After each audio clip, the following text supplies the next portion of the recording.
اور سعودی عرب میں جو انقلاب آیا محمد ابن عبد الوہاب، جن کی وجہ سے دنیا ان کو وہابی کہتی ہے نا، محمدی تو کہہ نہیں سکتی تھی تو ابا کت کھاتے، ان کے جو بیٹے ہیں نا محمد عبد الوہاب کے، ان کے فتاوی میں یہ بات لکھی ہے، انہوں نے کہا کہ ہم ابن تیمیہ رحمہ اللہ تعالیٰ کو مقتدی اور رہبر سمجھتے ہیں، مگر ابن تیمیہ نے چاروں مذاہب کے خلاف اگر کوئی فتویٰ دیا ہے تو ہم اس میں ابن تیمیہ کو فالو نہیں کرتے۔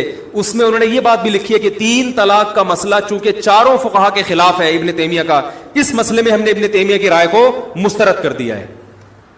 تو محمد بن عبد الوہاب وہ بھی حنبلی تھے، ان کے بیٹے نے تو باقاعدہ کتاب لکھی ہے کہ جو چاروں مذاہب میں سے کسی ایک کی تقلید کرتا ہے، تقلید کے الفاظ ہیں، ہم اس پر رد نہیں کرتے اور ہم فقہ حنبلی کو فالو کرتے ہیں۔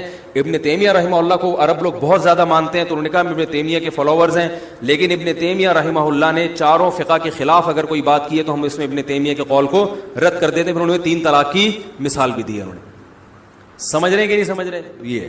آسٹریلیا سے ہمارے ایک دوست کا فون آیا کہ یہاں آسٹریلیا کے بعض مسلمان حکومت کے قانون کو فالو نہیں کر رہے ہیں، مسجدوں کو میں رش لگا رہے ہیں اور کراؤڈ جو ہے نا کر رہے ہیں، اور وہ کہہ رہے ہیں ہم نہیں مانتے گورنمنٹ کی بات۔ وہ اتنے پریشان تھے، وہ جنہوں نے مجھے فون کیا، وہ کہہ رہے ہیں یار گورنمنٹ سے کوئی ہمیں امید نہیں ہے، ایسا نہ ہو کہ جب وائرس کی وبا ختم ہو تو یہ حکومت یہاں مسلمانوں کے ہر قسم کے اجتماعات پر پابندی لگا دے، مسجدوں کو ہمیشہ کے لیے نہ بند کر دے کہ یار یہ لوگ جو ہے نا ہمارے جو ہے نا قانون کی کو فالو نہیں کرتے اور قانون شکنی کرتے ہیں۔ مجھے انہوں نے کہا مفتی صاحب اللہ کا واسطہ، اللہ تعالیٰ حضرت مولانا مکی صاحب کو جزائے خیر عطا فرمائے، انہوں نے حرم سے ایک آڈیو ریکارڈ کر کے ہندوستان کے علماء کے پاس بھیجی کہ بھئی دیکھیں آپ لوگ حکومت کے قانون کو فالو کریں، اور الحمدللہ کر رہے ہیں وہ۔ اگر آپ نے فالو نہیں کیا تو یہ گورنمنٹ کو ایک موقع مل جائے گا کل مسلمانوں کے خلاف پروپیگنڈا کرنے کا، ہندوؤں کو موقع مل جائے گا مسلمانوں کے خلاف پروپیگنڈا کرنے کا۔ مسجد اگر ابھی عارضی طور پر بند ہو رہی ہے، کل کھل جائے گی، لیکن اگر آپ نے آج حکومت کے قانون کو فالو نہیں کیا تو یہ جو اسلام دشمن قوتیں ہیں ان کو ایک بہت زبردست موقع ملے گا۔ یہ تو دیندار لوگوں کی بات میں جو رائے کو پہاڑ بنا کے پیش کرتے ہیں۔ آپ دیکھیں تبلیغی جماعت میں چند لوگوں کو وائرس ہوا ہے، لیکن میڈیا نے کتنا بدنام کیا تبلیغی جماعت کو۔ ان کو تو موقع چاہیے، تو آپ کیوں ان کو موقع فراہم کر رہے ہیں؟ حضرت مولانا مکی صاحب نے ایک آڈیو بھیجی، اور الحمدللہ وہاں کے لوگ پہلے بھی صحیح حکومت کے قانون کو فالو کر رہے ہیں، تو اس سے اور تقویت ملی۔ تو یہ سمجھدار علماء کی نشانی ہوتی ہے کہ وہ گراؤنڈ ریئلٹی کو دیکھ کر آپ کو بتاتے ہیں کہ کیا جذبات سے کام نہیں ہوتا۔ یہ جو میں حروف مقطعات کی بات کر رہا تھا، الف لام میم صاد، تو اس میں ایک حکمت علماء یہ بیان کرتے ہیں کہ ایک حکمت یہ ہے کہ ہماری سمجھ میں یہ آ جائے کہ جتنا اللہ نے بتا دیا اتنا ہمیں معلوم ہے، بہت سی چیزیں ہمیں معلوم نہیں ہیں۔ نمبر 2، اللہ یہ بھی دیکھنا چاہتا ہے کہ کون ایسا ہے کہ جس چیز کی تحقیق سے اللہ نے منع کر دیا وہ رک بھی جائے گا، کیونکہ بہت ساری چیزیں ایسی ہیں کہ ان کی تحقیق کے ہم اہل ہی نہیں ہیں، ہمارے اندر وہ صلاحیت ہی نہیں ہے، کیونکہ ہمارے پاس وہ آلات اور ذرائع ہے ہی نہیں کہ ہم وہاں تک پہنچ سکیں۔ جیسے روح، اب جو لبرل لوگ ہیں نا وہ روح کا انکار کرتے ہیں کہ روح کیا ہوتی ہے، کہتے ہیں روح کیا ہے، یہ تو کوئی لیبارٹری میں روح نام کی کوئی چیز تو ہے ہی نہیں۔ تو یہ کنفیوژن لوگوں کو شروع سے ہے۔ تمام پیغمبروں نے ہمیں بتایا کہ انسانی جسم میں روح ہوتی ہے، اور ہم جب مرتے ہیں تو روح نہیں مرتی، روح جسم سے نکل جاتی ہے۔ اب یہ ہمیشہ سے پہلے زمانے میں بھی حکیم ہوتے تھے نا، ان کی بھی تحقیقات ہوتی تھی، تو ہمیشہ سے یہ اعتراض پیغمبروں پر کیا یہ روح کی ڈیفینیشن کیا ہے؟ تو اللہ نے قرآن میں بتایا وَيَسْأَلُونَكَ عَنِ الرُّوحِ، کہ یہ لوگ آپ سے روح کے بارے میں پوچھتے ہیں، قُلِ الرُّوحُ مِنْ أَمْرِ رَبِّي، ان سے کہہ دیں روح کیا ہے یہ تو ہم نہیں تمہیں بتائیں گے، کیونکہ تمہارے دماغ میں روح کو سمجھنے کی صلاحیت ہے ہی نہیں۔ یہ بتا دیتے ہیں کس کی طرف سے ہے، من امری ربی، رب کا ایک حکم ہے، جب وہ باڈی میں ہوتی ہے تو زندہ ہوگی، جب باڈی سے نکلتی ہے بالکل وہی اسٹرکچر ہے، لیکن نہ دیکھتا ہے، نہ سنتا ہے، نہ بولتا ہے، نہ چلتا ہے، کسی کام کا نہیں ہے۔ اور آگے اللہ نے بتا دیا کہ جواب تمہاری سمجھ میں نہیں آیا، ہمیں پتہ ہے نہیں آیا، لیکن ہم اس اشکال کا جواب دے دیتے ہیں کہ ہم نے ایسا جواب دیا جو تمہاری سمجھ میں نہیں آیا۔ وجہ اس کی یہ نہیں ہے کہ ہمارا جواب غلط ہے، وجہ اس کی ہے کہ تمہاری صلاحیتیں محدود ہیں۔ وَمَا أُوتِيتُم مِّنَ الْعِلْمِ إِلَّا قَلِيلًا، اللہ نے تمہیں علم نہیں دیا مگر بہت تھوڑا۔ یہ جو انسان کائنات کو مسخر کر کے بیٹھا ہوا ہے اور کہہ رہا ہے میرے پاس اتنی نالج، میں نے یہ کر لیا، میں نے یہ کر لیا، اللہ کہتے ہیں یہ بہت تھوڑا ہے، اصل تو دیا ہی نہیں ہے۔ آج جو ریسرچ ہے نا وہ جو چیزیں اس کائنات کے جو راز ہیں ان کے مقابلے میں وہ ریسرچ سمندر کے قطرے کے برابر بھی نہیں ہے, سمندر جیسے سمندر کے مقابلے. اب آپ دیکھیں آج سے 150 سال پہلے جو سائنسدانوں کی ریسرچ تھی وہ سمجھتے بہت ریسرچ ہو گئی ہے, ایسا ہی ہے نا, وہ سمجھتے تھے بہت تحقیق ہو گئی ہے. اب اگر کوئی پرانے زمانے کا سائنسدان آئے بولے بھائی ہم تو بالکل ہی فارغ تھے, ہمیں تو کچھ پتہ ہی نہیں تھا, ایسا ہی ہے نا, تو ایسا ہی 200 سال کے بعد ہمیں بیوقوف سمجھیں گے. وہ بولیں گے یار یہ 4G استعمال کرتے تھے, اتنے بیوقوف لوگ. یہ ایسا ہی ہے جیسے ہم جہاز میں بیٹھتے ہیں تو گدھے پہ جو جا رہے ہیں ہم اس کو بیوقوف سمجھتے ہیں نا, ارے یہاں بیٹھے اور 2 گھنٹے میں سعودی عرب اتر گئے, اور ایک آدمی گدھے پہ بیٹھ کے آ رہا ہو تو ہم کہیں گے نا یار یہ کیسے لوگ ہیں, گدھے پہ تو کئی سال لگ جائیں گے اس کو, اور اس دوران گدھا مر چکا ہوگا, دوسرا گدھا لینا پڑے گا. ٹھیک ہے. اور جو اس زمانے میں گدھے پہ بیٹھ کے سفر کرتا تھا وہ اپنے آپ کو بہت بڑا سائنسدان سمجھتا تھا کہ میں ایک ایسا جانور مجھے ملا ہے. جب پہلی دفعہ گدھا دریافت ہوا ہوگا, پہلی دفعہ, بھائی شروع میں تو انسان پیدل سفر کرتا تھا نا, جب پہلی دفعہ انسان نے کسی گدھے کو دیکھا ہوگا تو پہلے تو ڈرا ہوگا کہ یہ کہیں شیر کی طرح حملہ نہ کر دے, ہیں بھائی, پتہ نہیں اس کی پیٹھ پہ بیٹھیں گے تو ہڈی نہ ٹوٹ جائے اس کی. تو کیا ٹرائی کی ہوگی نا, بہت سے جانور ٹرائی کیے ہوں گے, انہوں نے زیبرے کو بھی ٹرائی کر کے دیکھا ہوگا. اس نے زیبرے کی لات میں کہتے ہیں سب سے زیادہ طاقت ہے, چوپائے جتنے زمین پہ چلتے ہیں نا ان میں سب سے زیادہ پاورفل لات جو ہے نا, پچھلی لات, وہ زیبرے کی ہے. وہ اگر مار دے تو جبڑا پھاڑ دیتا ہے انسان کا, اتنی پاور. میں تنزانیہ گیا تو وہاں ایک عالم تھے انڈیا کے, وہ عالم ہونے کے ساتھ ساتھ انہوں نے کچھ PhD وغیرہ کیا ہوا تھا جانوروں میں, یعنی علم دین بھی تھا اور دنیا کا بھی کافی علم تھا ان کے پاس, وہ جانوروں کے بارے میں کافی معلومات تھے. تو میں نے ان کو پکڑ لیا, میں نے کہا مجھے ذرا زیبرے کے بارے میں رپورٹ پیش کریں ذرا.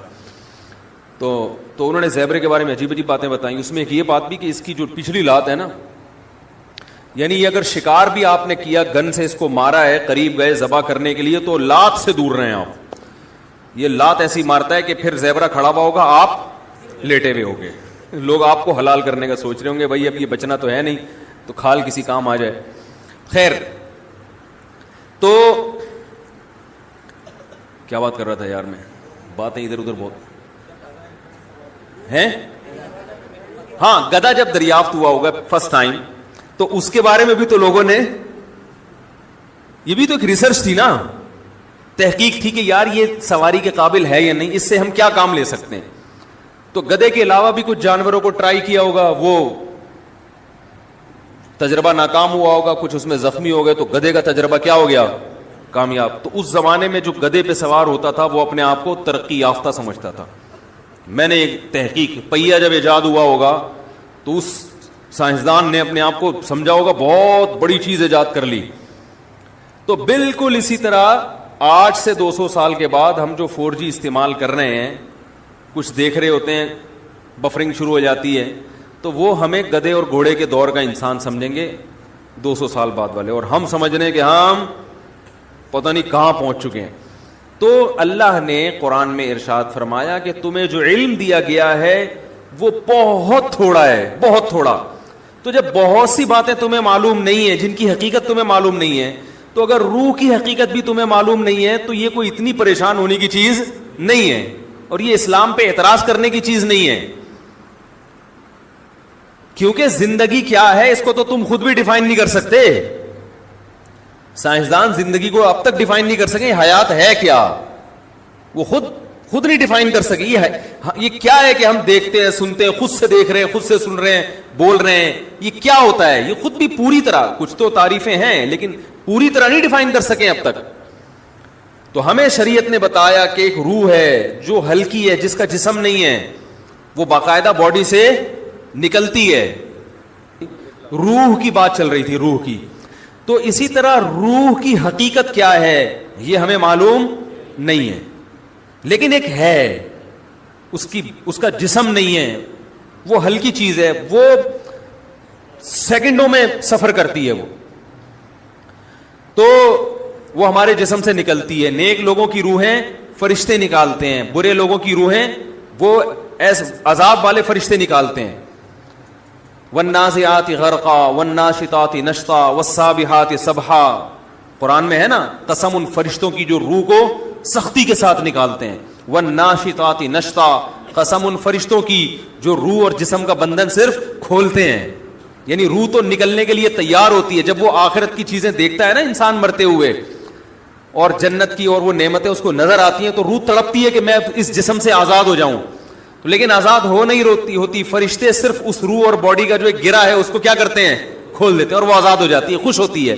اور ایک روح وہ ہوتی ہے کہ وہ جب آخرت کے مناظر دیکھتی ہے تو وہ باڈی میں گھسنے کی کوشش کرتی ہے, تو فرشتے کیا کرتے ہیں, اس کو نزع کرتے ہیں, کھینچتے ہیں. اس کی ایک مثال دی ہے بعض صحابہ نے کہ جیسے مخمل کا کپڑا جھاڑیوں میں پھنس جائے کتنا مشکل ہے اس کو نکالنا, تو ایسے برے آدمی کی روح کو گھسیٹ کے نکالا جاتا ہے.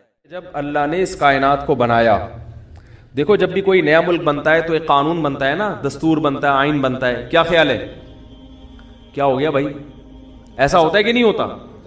جب بھی کوئی نئی ریاست وجود میں آتی ہے تو قانون بنتا ہے کہ بھائی اس ریاست میں اس آئین کے تحت سب سے پہلے یہ لکھا جاتا ہے یہ ایک لبرل حکومت ہوگی یا مذہبی حکومت ہوگی. کیا خیال ہے, جمہوری طرز پہ ہوگا یا آمریت اس میں رہے گی, بادشاہت ہے یا جمہوریت ہے, سب چیزیں طے ہو جاتی ہیں. تو نبی صلی اللہ علیہ وسلم نے ارشاد فرمایا کہ اول ما خلق اللہ القلم, جب اللہ نے اس کائنات کو بنایا نا تو کائنات بنانے کے بعد اب اس کے لیے آئین لکھنا تھا, اللہ نے آئین تیار کرنا تھا نا, ایک لا کہ کیا کیا کس اصول کے تحت اس کائنات کو میں چلاؤں گا. تو لکھنے کے لیے سب سے پہلے کیا چاہیے, قلم. یہ ہمیں سمجھانے کے لیے مثالیں دی گئی ہیں. تو اول ما خلق اللہ القلم, اللہ نے سب سے پہلی چیز کیا بنائی, قلم. اب یہ دستور, اب اللہ کو الیکشن کرانے کی ضرورت نہیں ہے, سینٹ سے منظور کرانے کی ضرورت نہیں ہے, خود ہی اللہ نے اپنے لیے آئین بنایا جس آئین کا اللہ پابند ہوگا. عجیب دیکھو, یعنی اللہ دستور لکھ رہے ہیں کس کے لیے, اپنے آپ کو پابند کرنے کے لیے. خود اللہ اپنے آپ کو پابند کرنے کے, میں ان اصولوں کا پابند رہوں گا. یہ تعبیرات ہیں. فرمایا سب سے پہلی چیز جو اللہ نے اس قلم سے لکھی ہے, سب سے پہلی چیز بنائی قلم, اور اس سے کیا لکھا, سب سے پہلا لفظ جو اللہ نے لکھا ہے سبقت رحمتی علی غضبی, کہ میری رحمت میرے غصے پر غالب رہے گی. میری رحمت میرے غصے پر, یعنی اصول قیامت تک کے لیے اللہ نے ہمیشہ کے لیے بنا دیا. کیا مطلب, رحمت کی کوئی ریزن نہیں ہوگی. بات آ رہی ہے سمجھ میں؟ غالب کا مطلب یہی ہے نا بھائی, غصے کے موقع پہ غصہ آئے گا, سب کو آتا ہے, اللہ کو بھی غضب آئے گا غضب کے موقع پہ, لیکن رحمت غالب رہے گا. کیا مطلب, رحمت کسی ریزن کی محتاج, یعنی کسی پہ ترس کھاؤں گا, رحم کروں گا, اس کا کوئی سبب, یعنی ضروری نہیں کہ کسی نے کچھ اچھا کیا ہو تو میں اس پہ رحم کروں, ویسے ہی رحم کروں گا. اور غضب پر رحمت غالب کا مطلب بعض دفعہ ایسا بھی ہوگا کہ ایک پہلو اس کا تقاضا کرتا ہے کہ اس پہ رحم کیا جائے, اور ایک پہلو سے دیکھا جائے تو اس پہ یہ غضب کا مستحق ہے, تو رحمت والے پہلو کو ایسے موقع پہ کیا کر دوں گا, بولو بھائی, غالب. رحمت والے پہلو کو کیا کر دوں گا, غالب. تو یہ نہیں کہا کہ میرے اندر غضب ہی نہیں ہے, غضب کبھی پھر تو جہنم ہی نہ بناتا اللہ تعالیٰ, نافرمانوں کو کبھی سزا دیتا ہی نہیں. کیا مطلب, رحمت کے آثار زیادہ مرتب ہوں گے, معاف کرنے کا عنصر زیادہ رہے گا, سزا دینے کا عنصر ختم نہیں ہوگا, کم ہوگا. تبھی دیکھو قرآن میں آتا ہے وَيَعْفُو عَنْ كَثِيرٍ, فرمایا بہت ساری مصیبتیں تمہاری بدعمالیوں کی وجہ سے آتی ہیں, لیکن ساتھ ساتھ یہ بھی بتا دیا وَيَعْفُو عَنْ كَثِيرٍ, ساری بدعمالیوں کی سزا میں نہیں دیتا, بہت ساری خطائیں کیا کرتا ہوں, معاف کرتا ہوں. یعفو مٹا دیتا ہوں. ہمیں تو بہت تھوڑی غلطیوں کی سزا مل رہی ہوتی ہے, اس پہ ہم اتنا چیخ رہے ہوتے ہیں, سب غلطیوں کی ملنا شروع ہو جائے تو کسی قابل ہی نہ رہیں. زیادہ تر کیا کر رہا ہوں, معاف, اور وہ بھی بغیر, یعنی بغیر وجہ کے. اور اگر معافی کی وجہ ہو, یعنی غلطی کر کے توبہ کر لی, پھر یہ اللہ نے اپنے اوپر لکھ دیا ہے کہ توبہ کرنے والے کو کیا کروں گا. آئین میں کیا لکھا ہے اللہ نے, جو توبہ کرے گا تو اپنے اوپر معافی کو کیا کر لیا اللہ نے, واجب, توبہ کو واجب کر لیا. 99 سال تک کوئی گناہوں میں مبتلا رہے, 99 سال میں اس کافر کو خیال آیا آج میں توبہ کر کے اسلام کی طرف آتا ہوں, آج میں گناہوں سے توبہ کرتا ہوں, تو اس کے آنے میں تو دیر ہو سکتی ہے, اللہ کے معاف کرنے میں دیر نہیں ہو سکتی. کیسے عجیب الفاظ ہیں حدیث کے. یا عبادی لو بلغت ذنوبک عنان السماء ثم استغفرونی لغفرت لکم ولا ابالی. یہ لا ابالی کے الفاظ بڑے عجیب ہیں. نبی نے فرمایا کہ اللہ تعالیٰ کہتے ہیں کہ اے میرے بندو, اگر تم گناہ کر کر کے زمین اور آسمان کے خلا کو پر کر دو, بھر دیا تم نے گناہوں سے, اب سچے دل سے توبہ کر رہے ہو, اے اللہ اب سے اپنی زندگی کیا کر رہا ہوں میں. توبہ کا مطلب یہ نہیں استغفار کی تسبیح ہو, یا اللہ اب جو کچھ ہو چکا معاف کر دے, آئندہ نہیں کروں گا. یہ اس جذبے سے جو توبہ کرے گا تو فرمایا معاف کر دوں گا. بس اتنا کافی ہونا چاہیے نا بھائی. بات مکمل ہو گئی. اللہ نے اصول بیان کر دیا کہ اگر زمین آسمان کے خلا کو بھر دیا گناہوں سے, توبہ کر لی تو کیا کر دوں گا, معاف. ختم ہو گئی بھائی. ہمیں اصول سمجھ میں آ گیا بھائی. توبہ کا دروازہ موت تک کھلا ہوا ہے, ختم. آگے اللہ کو یہ کہنے کی کیا ضرورت تھی, والا ابالی, معاف کرنے میں کسی کی پرواہ نہیں کروں, یہ کہنے کی کیا ضرورت تھی. بہت مشکل ہے سمجھانا بھائی. اس الفاظ کا بظاہر کوئی تک بنتا ہے بھئی اللہ کو کیا ضرورت کسی کی پرواہ کی, اور کون ہے. اصل بات یہ کہ ممکن ہے بہت سے نیک لوگوں کو اعتراض ہو کہ اللہ ہم 20 سال سے شروع سے ہم نیک ہیں, یہ کمبخت 90 سال تک عیاشی کرتا رہا ہے, اب آ رہا ہے, اب یہ بھی جنت میں, ہم بھی جنت میں, یہ کیا بات ہو بھائی. ممکن ہے فرشتوں کو اعتراض ہو, اے اللہ یہ کیا, یہ تو 2 لفظ توبہ کے تو ہر آدمی بول سکتا ہے بڑے آرام سے بیٹھے بیٹھے ہے بھائی. مثال کے طور پر ابھی جو کیسز چل رہے ہیں مختلف ہمارے سیاستدانوں پہ, اگر وہ کہتے ہیں ہم معافی مانگتے ہیں قوم کے سامنے, قوم چھوڑے گی؟ بولے یار بھائی اتنے پیسے کھا گئے ہیں, قوم یہی بولے گی نا بھائی یہ کیا مسئلہ ہے, ایسے کیسے معاف کرنے, کیا خیال ہے بھائی. یا کسی نے اور جرائم کیے ہوں, بہت سارے کیسز چل رہے ہوں, وہ 2 لفظ بولے معاف کر دو, تو عجیب بات ہے کہ معافی مانگنے کے لیے بھی یہ لوگ تیار نہیں ہوتے. تو لیکن اللہ کیا کہہ رہے ہیں کہ زمین اور آسمان کے خلا کو بھر دیا ہو گناہ, تھک گیا ہو گناہ کر کر کے, اور پھر مجھ سے معافی مانگے. معافی کا وہ مطلب جو میں بیان کر رہا ہوں, آئندہ نہیں کروں گا, بس اب میری زندگی بولو بھائی چینج, ختم, اب میں چینج ہو رہا ہوں.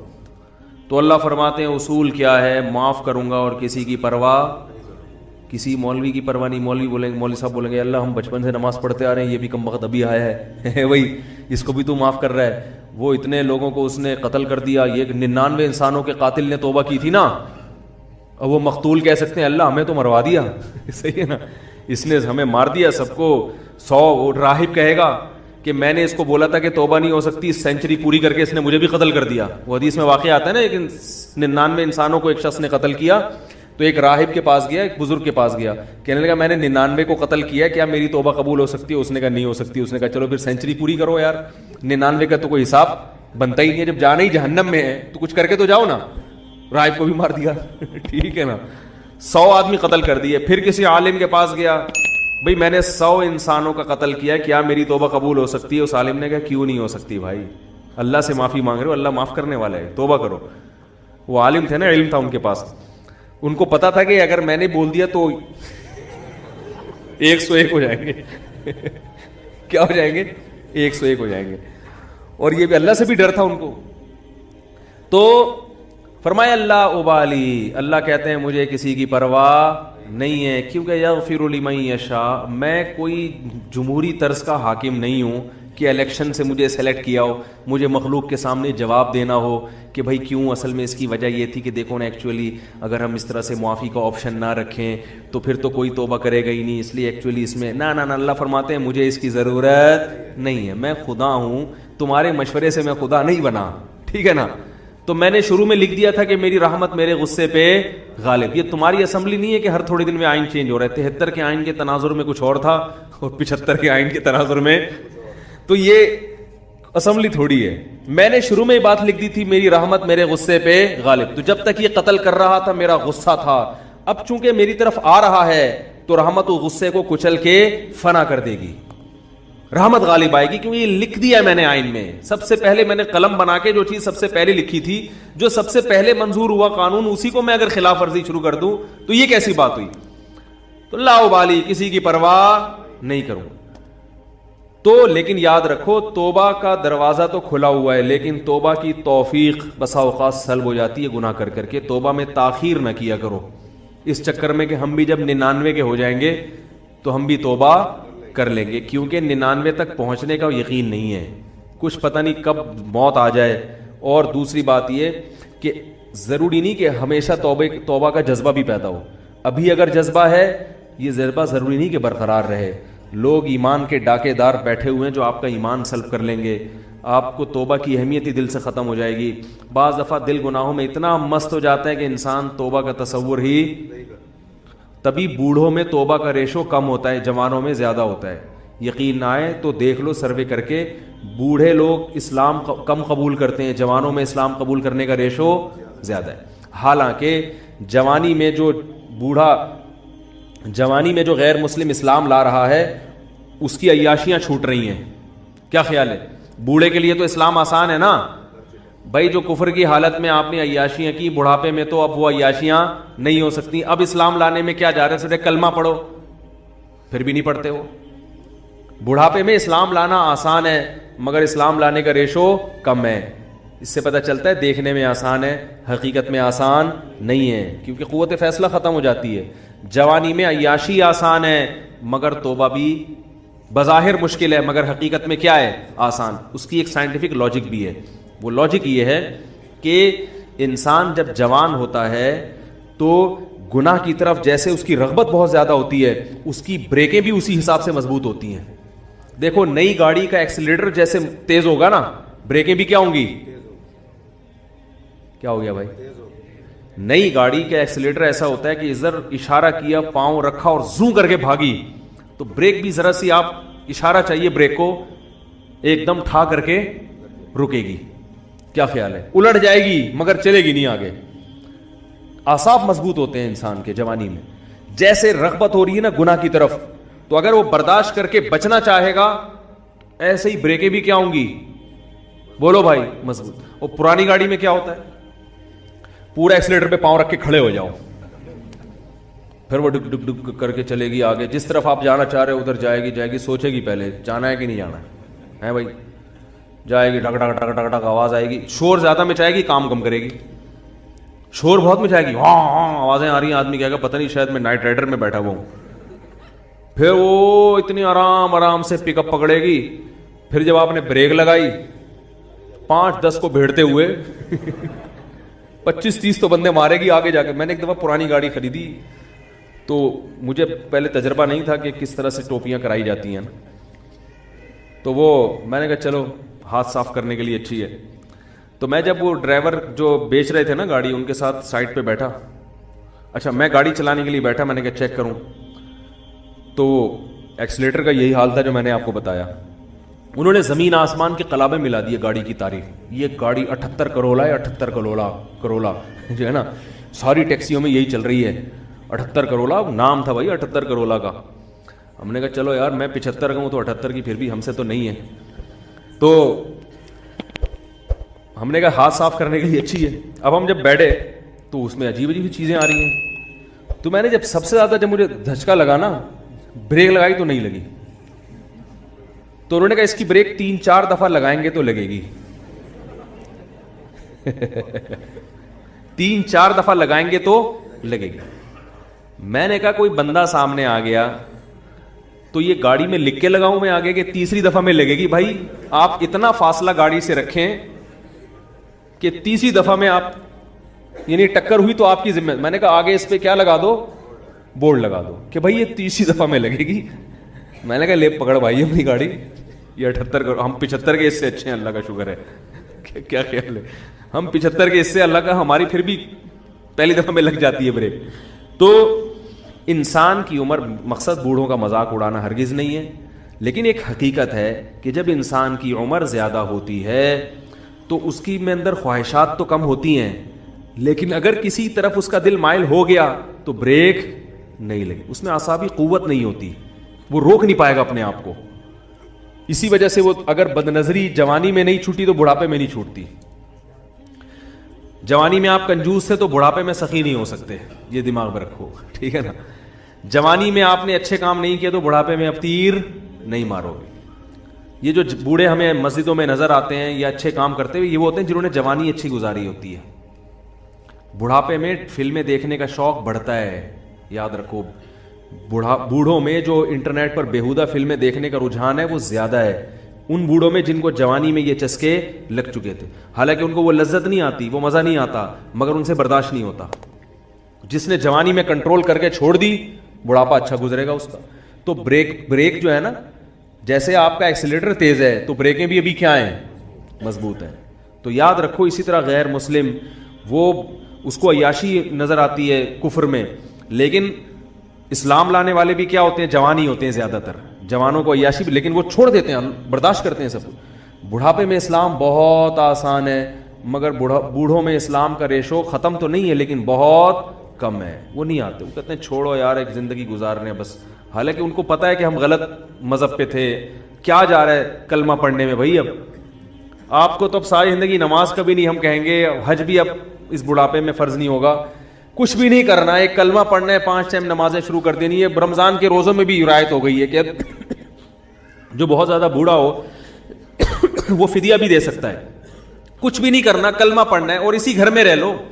یہ تھوڑی کہہ رہے خاندان کو چھوڑ کے جاؤ، لیکن ایک کلمہ زبان سے نہیں نکلے. وہ قوت فیصلہ ختم ہو گئی، کانفیڈنس ختم ہو گیا، وہ ذرا سی بھی مخالفت برداشت کرنے کی صلاحیت نہیں رہی. تو اس لیے اس امید پر کہ اللہ 99 سال میں توبہ قبول کرتا ہے، 99 کا انتظار مت کرو. اور ایک بات یہ بھی رکھو کہ توبہ تو قبول ہوگی مگر وہ مقام نہیں ملے گا جو اس شخص کا ہے جو شروع سے دین پہ چلتا آ رہا ہے. سمجھ میں آ رہی ہے بات؟ جو شروع سے دین، کیونکہ وہ کئی سال سے نماز پر ہے تو وہ اتنا آگے جا چکا ہے کہ اب آپ نے ٹریک چینج کر تو دیا، جہنم والا ٹریک نہیں اب جنت والا ہے، لیکن وہ بہت آگے جا چکا ہے اور آپ اس سے بہت پیچھے ہو، بہت پیچھے ہو. وہاں تک اب وہ نکل گئے آگے. تبھی قرآن میں آتا ہے والسابقون السابقون اولئک المقربون. کچھ لوگ اہل جنت میں سے ہوں گے اور کچھ سابقین میں سے ہوں گے جو جنت میں بھی بہت آگے جا چکے ہوں گے. تو اسی وجہ سے نبی نے فرمایا نا قیامت کے دن اللہ 7 آدمیوں کو عرش کے سائے میں جگہ دے گا. ان میں ایک وہ بھی ہے شاب نشا فی عبادت اللہ عز وجل، جس نے جوانی میں اللہ کی اطاعت کی ہو. تو توبہ تو سب کی قبول ہے، 99 سال میں بھی جاؤ گے جنت میں، جہنم میں نہیں جاؤ گے، لیکن درجات میں بہت زیادہ بولو بھائی فرق ہوگا. اس لیے میں نے اکثر دیندار دیکھے ہیں، ایک ہم بچپن کی بات کر رہا ہوں کہ 25-26 سال کی عمر میں ہمارے، میں تو چھوٹا تھا اس وقت، وہ ان کی عمر 25 سال تھی، انہوں نے توبہ کی، دین پر آ گئے، اب تک قائم ہے الحمدللہ. ان کو افسوس ہوتا تھا کہ میں نے جو 10 سال کی عمر ضائع کی اس کی کسی طرح تلافی ہو جائے. صرف 10 سال ان کے ضائع ہوئے تھے، 15 سے لے کے 25، بالغ ہو جاتا ہے انسان 15 میں. اس 10 سال پہ ان کو کیا ہوتی تھی؟ ندامت. تو یہ سچی توبہ کی علامت ہوتی ہے کہ انسان کو پچھلے پر ندامت ہو کہ یار وہ ٹائم بھی نکل گیا ہاتھ سے، کہاں تک پہنچ چکے ہوتے. میں نے کہا یہ سچی توبہ کی علامت ہے. میں نے کہا اس کی تلافی اب یہ ہو سکتی ہے کہ جو 10 سال ایک نارمل آدمی جتنی عبادت کرتا ہے آپ اگلے 10 میں اس سے ڈبل کر لو. کیا خیال ہے بھائی؟ یہی ہو سکتا ہے. جیسے گلوکار نے توبہ کی تھی نا، واقعہ میں اکثر سناتا ہوں، زندگی گانوں میں گزاری.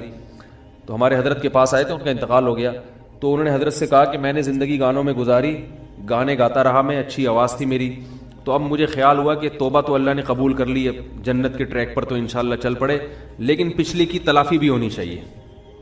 تو میں نے 10-15 سال ضائع کیے. تو اب ان کے ذہن میں یہی آیا کہ یہ اچھی آواز میں تلاوت میں لگاؤں. اب کیا خیال ہے؟ تو اس طرح کے جو لوگ تلافی کرتے ہیں، اولئک یبدل اللہ سیئاتہم حسنات، قرآن کہتے ہیں اللہ ان کی گناہوں کو نیکیوں میں تبدیل کر دیتے، تو ان کی تلافی ہوتی ہے، یہ بھی اسی مقام تک پہنچ جاتے ہیں. تو پھر کچھ ایسا کرنا پڑتا ہے. نہیں تو چلو جنت میں مل گئی، بڑی بات ہے یار، 99 سال میں اتنی بدماشی اللہ معاف کر دے، وہ درجات نہ ملے، جنت چھوٹا سا کھانچا بھی مل گیا جنت کا، اور کیا، ایک آدھ حور بھی مل گئی. کیا خیال ہے؟ ایک آدھ حور بھی مل گئی تو بھی سستا سودا نہیں ہے، بہت اچھا سودا ہے یہ. تو اللہ تعالی ہم سب کو اپنی رحمت کا مستحق بنائے. یہ جو بات تھی ادھوری رہ گئی ہے کہ جب اللہ رحمت ہے اس میں اتنی تو ہمیں ڈراتا کیوں ہے؟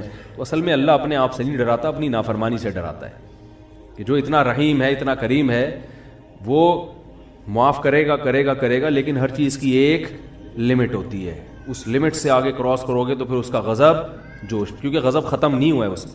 اس لیے اللہ ڈرا رہا ہے کہ اللہ کی نافرمانی سے ڈرو. یخشون ربہم بالغیب, جو اپنے رب سے بغیر دیکھے ڈرتے ہیں. کیا مطلب؟ رب کی نافرمانی سے ڈرتے ہیں, گناہ سے ڈرتے ہیں. تو ہمیں رب سے محبت کرنے کا حکم ہے, ڈرنا ہے رب کی نافرمانی سے.